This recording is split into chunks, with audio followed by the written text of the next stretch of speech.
Alright, it's time for something new. We're gonna call this one Monte Carlo Talks.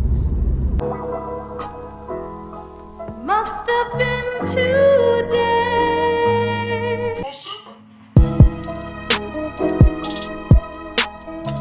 Celebration of my beat tape, Monte Carlo Music, that's coming out at the end of this month, January 31st.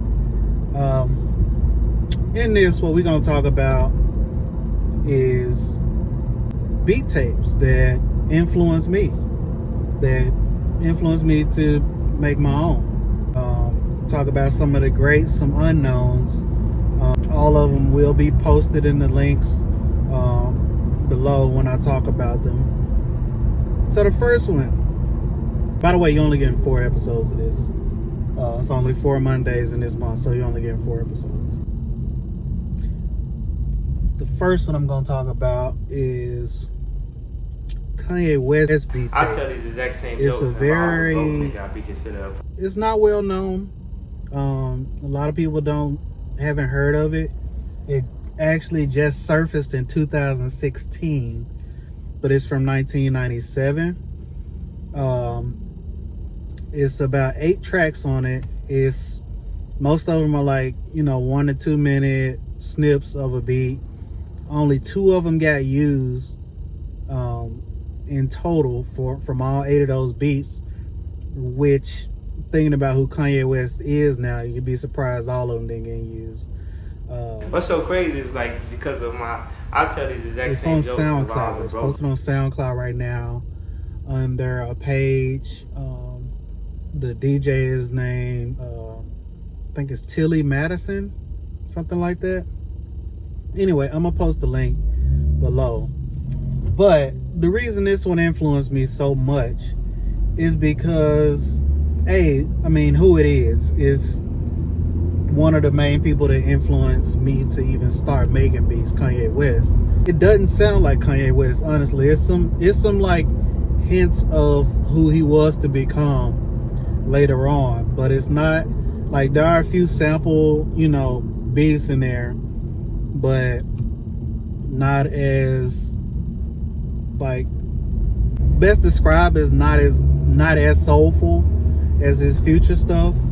But all of it's got a good vibe to it, It's like some of them probably were just made to be listened to, and that's it. But some of them were made to be rapped over, which is the exact same direction I'm going with mine. Some of them aren't meant to be rapped to; they're just meant to be listened to. A little bit of backstory on what beat tapes really are and why they've become less important over time, but now you're about to see a lot of producers and DJs make beat tapes. I think about 1997, all through the 90s, all of that was a time when there was no SoundCloud, there was no streaming of any kind of music whatsoever. So as a producer or a DJ, all of your work, if you wanted to get it heard outside of your house, had to be put on a cassette tape or a CD, or burned to a CD. That was your business card. That was the thing that you played for everybody, those same 5 to 12 beats for everybody. That's how they know how you sounded. Ma? Yeah. How I sounded? Wasn't gonna get far without your beat tape. Of course, like I said, with streaming, things like LimeWire, things like Dropbox, WeTransfer, people doing electronic press kits, becoming more professional with how they presented themselves. All of that stuff went away slowly. But you had some later on, even today, that aren't beat tapes per se. Some of them they are, but all of them aren't beat tapes per se, but they are definitely that DJ's calling cards. The most recent that was not a beat tape, but definitely was an advertisement for that producer, was DJ Mustard's his first album. That was how you know he was gonna sound for the rest of, as long as he was making beats. And it was a compilation album, and that's what beat tapes have turned to, compilation albums. Probably because of, you know, people just stealing beats or whatever the case, just ripping them off of, you know, from a cassette tape or from a CD, from LimeWire, or wherever you ripping this stuff from, Bear Share, whatever you want to call it. So they had to get some people in and make their own tracks over it, like a DJ Khaled or a DJ Clue, or like I said, DJ Mustard. All of those started off as people who probably had beat tapes at once upon a time. And we'll get more in depth with what beat tapes are to certain producers and what these producers brought to the table.